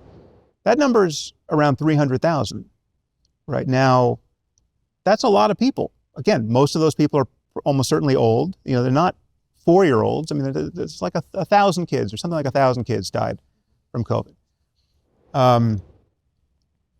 But 300,000 people, it used to be a lot of people. Now, it's a huge number. Yeah, but so what did it mean to have the world's largest podcast basically endlessly messaging against the vaccine? I mean, Joe can say he's not anti-vax, but the primary message around the COVID vaccine and COVID itself, coming from his podcast and coming from the so-called experts he had on, was that the vaccines are fucking dangerous, man. The vaccines, again, Brett Weinstein told us that the vaccine is likely to kill something like 17 million people, right? I saw a credible estimate of something like 17 million deaths globally from this technology. So 17 million deaths from the COVID vax? Well, when you scale up to billions, it's not hard to reach a number like that with a technology this dangerous. Zero evidence of anything like that happening. Right? That is a complete hallucination. So it was a problem that some of the biggest podcasts in the world, I mean, it's not just Joe, but Joe's was certainly among the biggest, had an appetite for this contrarian take on everything, such that let's just stick a mic in front of RFK Jr. I mean, he might be president. RFK, tell us what you think, right? He is a confabulation machine, right? It's some of it's lying, some of it's delusion, some of it's, I don't know what is wrong with the person, but I get your point, Sam, and I think you make up, look, in terms of, let me tell you what we said on TRIGGERnometry about this, and it's relevant to the point I'm going to make. I said specifically, I don't remember, Francis can speak for himself. If I were elderly or overweight, I'd definitely take the vaccine. And given that I've had COVID twice, I probably have a lot of natural immunity, blah, blah, blah, blah, blah. And I kind of left it there. And it's ultimately up to you. Speak to your doctor. The most important thing is that you take professional advice on this. That's what we always said, right? And if you've got comorbidity. Yeah. But if I were 75 years old and morbidly obese, I'd be taking the vaccine. That's what we said repeatedly, right? I mean, just to give you a point of reference, that's my view of it as well. Like I haven't been vaccinated in years. I wasn't finished, and it's relevant, right? But what I also said is government tyranny that we experienced in relation to the pandemic was an outrage. What an outrage. Well, at what point was it an outrage? Not in the second lockdown onwards. Right. Okay. In our country. So in our country, we locked down the first time. Then it became very, very clear that lockdowns don't actually work, right? And do a lot of harm. And we kept locking down and we kept wearing these fucking masks that don't work and all this other nonsense. Complete garbage. Right. while being told, no, the virus didn't come from a lab in China. No, Fauci is the best guy ever. All of this other I stuff. get it. I mean, it's Right? yeah. Okay. So that being the case, the question, a lot of people will agree with what you're saying. A lot of people will disagree with what you're saying. But the question for me is, what do you think should be the case? Because my view is people are free and they can listen to information and they can make their own decisions. They can listen to TRIGGERnometry and go, Konstantin and Francis think you should probably speak to a doctor. They can listen to Joe and get whatever perspective they get from that, and they can make their own decision. That sounds quite dangerous, but I worry that whatever it is that is the opposite of that is also really dangerous, where you are now deciding that, oh, it's a pandemic, therefore these people shouldn't, I don't know what it is that you think should have happened, other than perhaps calling on Joe to, as you said, take more responsibility. But what else should happen in relation to this? What's the answer? Well, it depends on how bad the disease is. And so what should have happened during COVID? Well, we should have acknowledged that we are catching up to reality, right? Like we didn't understand how it was spreading. I mean, there was that period where we thought, it was spreading based on contact with packages. We're all wiping down packages, the fomite transmission, right? It took a while to even acknowledge that it was airborne. And therefore it took a while to acknowledge that lockdowns would be less effective and maybe even totally ineffective. It took a while to understand that it wasn't that bad for kids and was pretty damn bad for the elderly. Many diseases are the opposite of that, or at least that they hit kids and the elderly kind of equally. I think the Spanish flu actually targeted the young more than it did the elderly. Yeah. So if this had been, the bodies of elementary school children had been stacking up like cordwood, we would have had a very different risk tolerance, and we would have been right to have a very different risk tolerance. The lockdown would have been far more like China, however ineffectual that would have been. It remains to be seen what we should do given the specifics as we come to understand them. And at every point along the way, we should have figured out how to message around scientific uncertainty better than we did. But the problem, again, is we're messaging into a space that is super conspiratorial, hyper partisan, where people are using any expression of uncertainty as a means to discredit the authority, right? Like so. I mean, this is the asymmetric warfare that has always been true. Whenever a scientist gets on, it used to be CNN, not so much anymore because nobody's watching. But you got 6 minutes on CNN as a scientist to talk about climate change or anything. Mm-hmm. The moment you begin to calibrate your statement with the completely normal degree of scientific caution and uncertainty and humility appropriate to a scientific presentation among scientists, to the general public, it sounds like, oh, this guy, you could drive a truck through all the holes in this guy's account, right? Like even he says he's not sure, right? So why am I going to take the vaccine, right? So I mean, we're in so the political imperative of public health messaging has to deal with the fact that on some level it's very easy to see how a feeling of paternalism creeps in, because you're worried about people taking the nuanced truth the wrong way, right? And that invites, again, this temptation should never be taken, but it invites the prospect of a noble lie or a noble half-truth, right? Which again is a disaster, but it's easy to see how people get lured in that direction because they're talking to Candace Owens, right? I mean, on some level, when you look at what Candace herself was doing on Twitter around COVID, it was madness. Did you know that the biggest threat to your retirement is not something that's talked about often?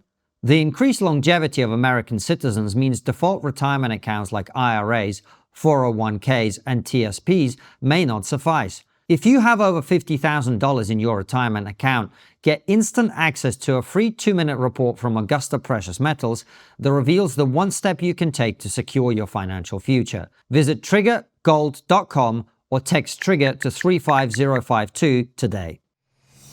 So I was watching a documentary on flat earthers, and at the end of it, they interviewed this scientist from NASA, and they said, "Oh, you must find this funny," and blah, blah, blah. And she went, "Well, no, because what that tells me is that scientists aren't doing their jobs. If conspiracies like flat earth is allowed to propagate and people are talking about it, it's because we're not doing our jobs. We are flawed in our communication." Would you not say that is also an issue as well? That the scientists aren't actually communicating effectively? Absolutely. But there's it's worth acknowledging how difficult a task it is when they're talking to people who have been raised. There are many different kind of orbits of ignorance here, but there's a very clear kind of religious anti-science orbit where it's just, this is their worldview is anchored to something else other than empirical science, right? And so there's a massive amount of distrust of science just as science coming from, functionally half of our society. Probably more like 35% of America is devout in precisely this way, where it's like evolution is just bullshit, right? Like this, we did not, my great grandma was not a monkey, and I'm not going to be told otherwise, right? That's where the understanding of the relevant science stops, and then there's lots of and kind of anti-science cultishness around specifically things like vaccines. It was a perfect storm. A pandemic is a kind of perfect storm because it taps into subculture. Specifically, the anti-vax subculture got weaponized during COVID in a way that was, it might have been waiting for, but it wasn't quite effective. It was a little bit. It was just as effective, bizarrely effective, and hysterical and destabilizing as the weaponization that we've seen around Gaza against Israel. It's like, how did Israel got attacked on October 7th by absolute barbarians, unambiguously so. The moral high ground could not be more clear. The very people who were raped and killed and tortured and kidnapped were the peaceniks in Israel, right? Not the ultra-Orthodox religious maniacs on the Jewish side, or the settlers, or just the very people who are, you would think would do the most PR damage to the Hamas side of the story, and yet magically they've managed to weaponize the information landscape in such a way that, wherever it wasn't already destroyed by the ambient level of anti-Semitism that exists in the world, Israel's reputation has been completely destroyed over the war in Gaza, just by having lost an information war. They also haven't helped themselves, Sam. No, they haven't even tried. No, they haven't. Yeah. Number one. And number two, you have people like Smotrich and Ben-Gvir who've been in the cabinet going around and saying things that are quite frankly just beyond the pale as well. But there's just two of them. Yeah. There's only two anyone can name. Yeah. And but that when you hold that up against the reality of religious fanaticism on the other side, it's just, we're not talking about. Well, I'm glad we're moving on to that issue, because you mentioned earlier that you don't think the ceasefire is likely to lead to peace in the Middle East. Mm-hmm. Why? I just think it's too deep a problem. I think one, Hamas is, agreeing to a ceasefire insofar as they are. Now they're killing their fellow Palestinians, and strangely, there's not much complaint about that coming from Hollywood or any of the ceasefire people, left of center, who ostensibly are worried about Palestinians. But they would agree to a ceasefire so as to regroup, to live, to fight another day, right? These are people who are going to be happily shopping in whatever mall that the Kushners and the Trumps and the Witkoffs build in Gaza City in a few short years, should all this work out. They're a death cult, right? They're real jihadists who really want things. They're not transactional. They're not secretly hoping to just be wealthy or just be. I'm sure there's some peripheral, cynical people who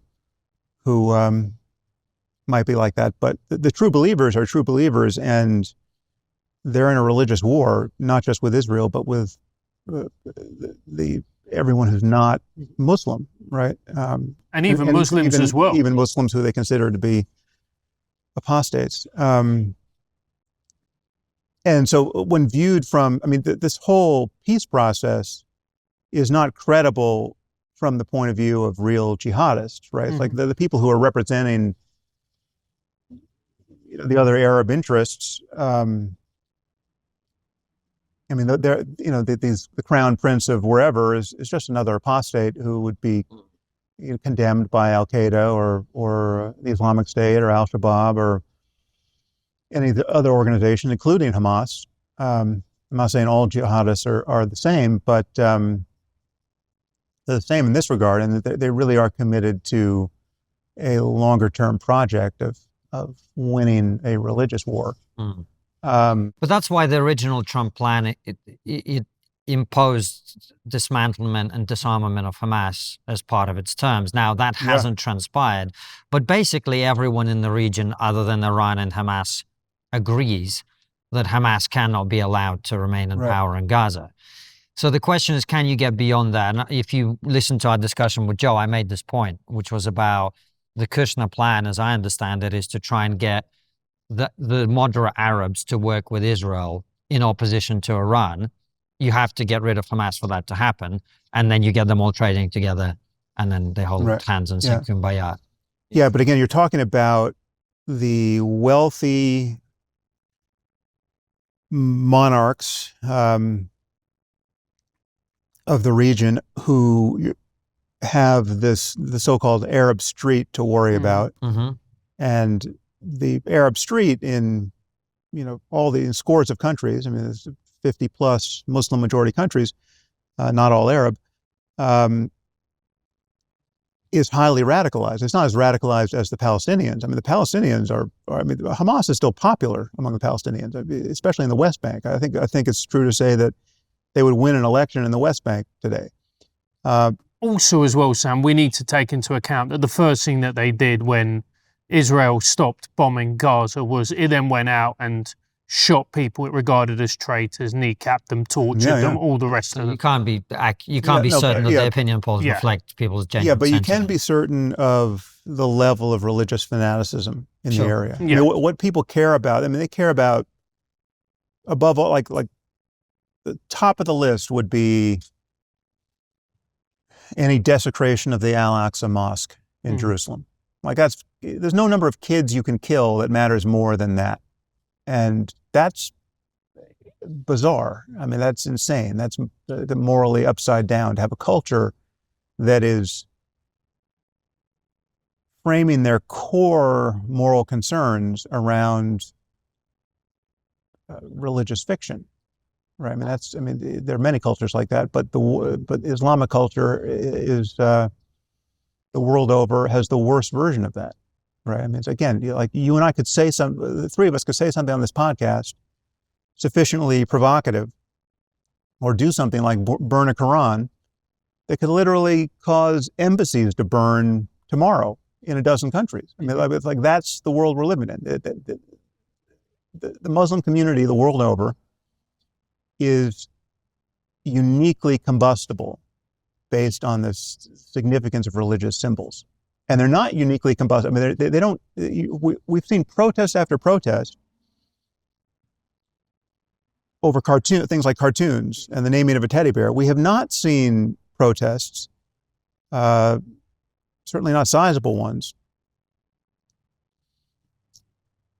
over what an outrage it is that groups like Hamas or Hezbollah or Al-Shabaab or Al-Qaeda or Lashkar-e-Taiba or Boko Haram or any of these jihadist and Islamist groups, over the fact that they have committed atrocities against now practically countless innocent people, most of whom are Muslim. Right? Like, how can you not have 100,000 people turning up in the streets of London to protest the Islamic State at its height? Where were those protests?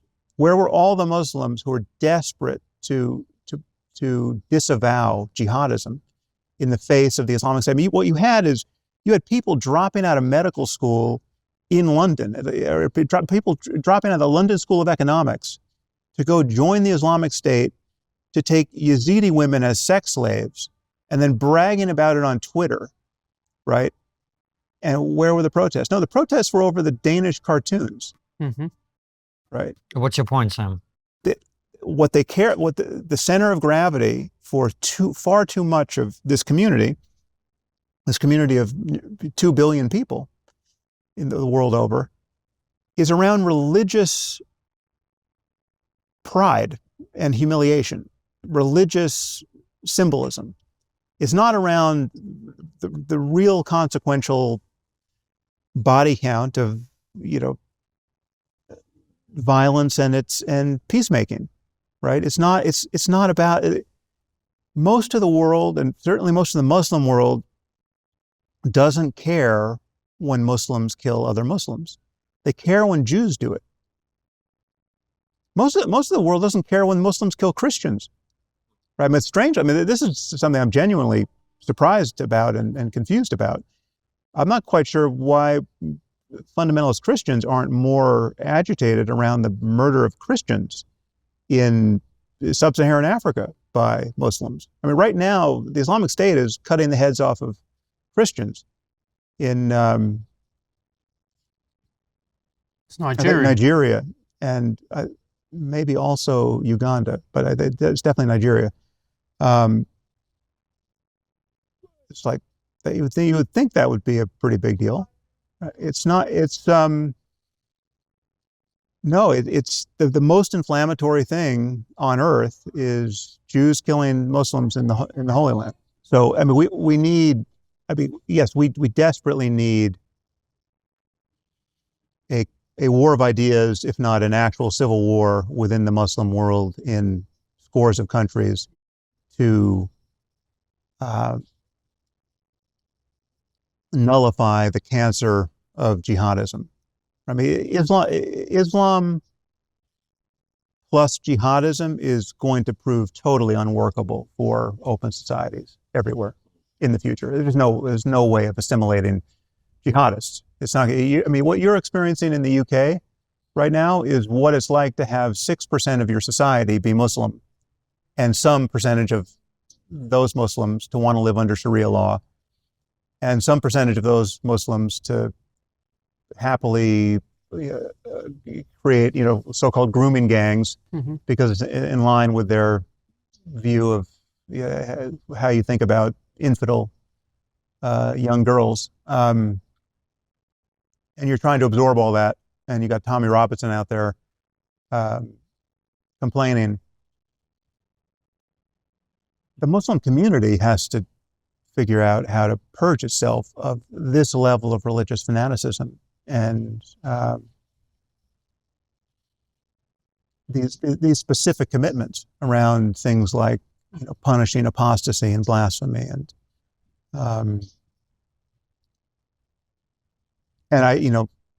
in the fullness of time, maybe they'll do that. Under pressure, maybe they'll do that, but they're not tending to do it organically. Well, this is where Saudi and the UAE are interesting, right? Because they are trying to do this. They're trying to replace Islamism with a more moderate version plus economic growth. Yeah. so that young men in particular have things to do and a purpose in life and a family to feed and all this other stuff, and are not drawn towards these sorts of ideologies. Well, you seem skeptical about that. Yeah, because I think these religious commitments are sincere for many, many millions of people. And also, it's just for everyone. I mean, wealth is not enough on some level. I mean, this is many people think they need religion. I mean, you're certainly aware of this, and you're talking about this more. And I mean, you and I view this differently.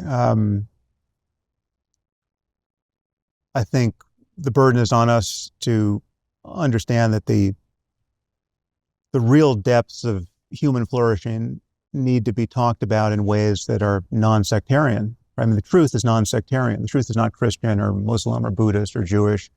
So that's true of physics, and it's also true of the mind, right? Whatever's possible for us mentally and emotionally and socially, and whatever happens after death, and it's like to believe otherwise is to believe that one isolated community 2,000 years ago that had no access to science or even scientific values, much less scientific tools, got it perfectly right, and everyone else got it wrong, right? So one of these revealed texts is true, despite the fact that none of them seem to recognize that slavery was a problem morally, among other things. They know nothing about DNA or electricity or information science or the real scale of the cosmos or how disease spreads or anything, but they can tell you how to sacrifice a goat. And they've got some good wisdom in there too, but they don't have a monopoly on that because, the Greeks had that and the Buddhists had that. And, the golden rule exists in many different contexts. And, even monkeys seem to intuit some basic version of it when you treat them unfairly or, reward one with a cucumber and another with a grape. They tend to not like that. Whatever's true about us spiritually and ethically is deeper than culture, and it's certainly deeper than any ancient culture, right? And the fact that the world was partitioned by language barriers and geographical barriers for thousands of years, and everyone came up with different books, is an artifact that we have to recognize as an artifact. It's specious, it's spurious. It's not the actual foundation of our moral knowledge or anything else. And when you go into the Bible and read it and purport to find wisdom there, even if you're a fundamentalist, fundamentalists are picking and choosing the stuff they think is wise and the stuff they think is better left ignored. And they're doing that on the basis of a larger cultural conversation that is secular and that has moved on. So it's like the fact that you're still not trying to figure out whether you should kill somebody for working on the Sabbath if you're Jewish and reading the Pentateuch, or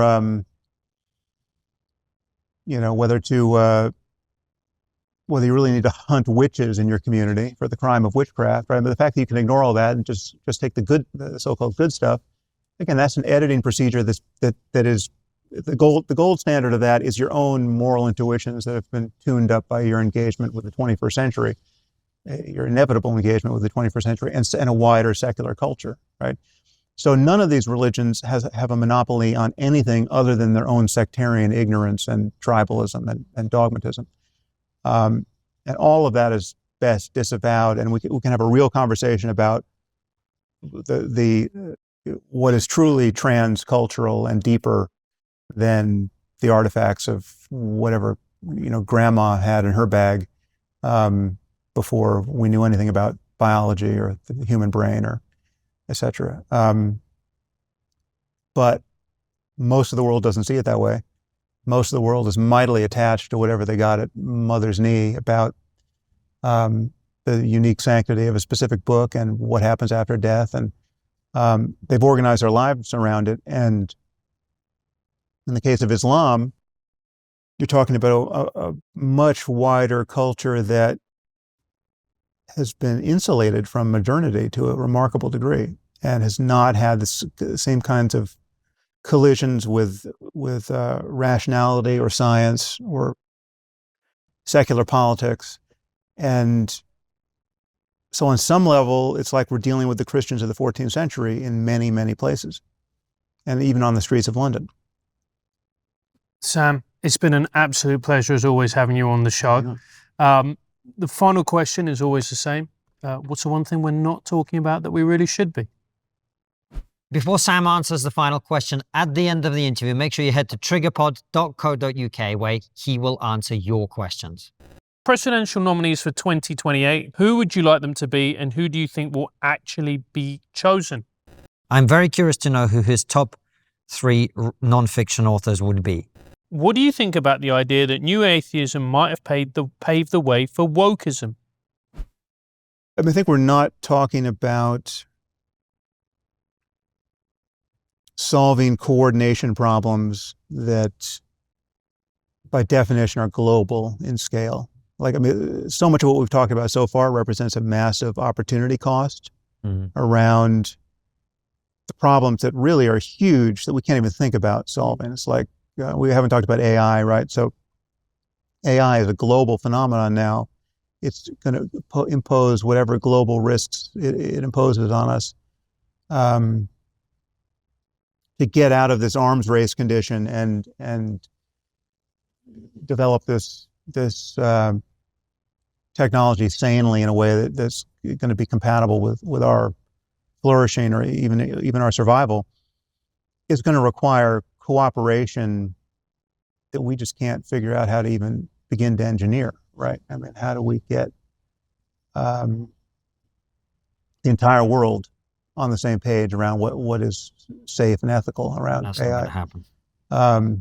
That's not, and so many other happen. problems. The next pandemic is another coordination problem that we're just but coordination problems are specifically interesting because we can fail to solve them even when everyone wants the same thing, right? Like it's not just people having different interests or seeing trade-offs differently.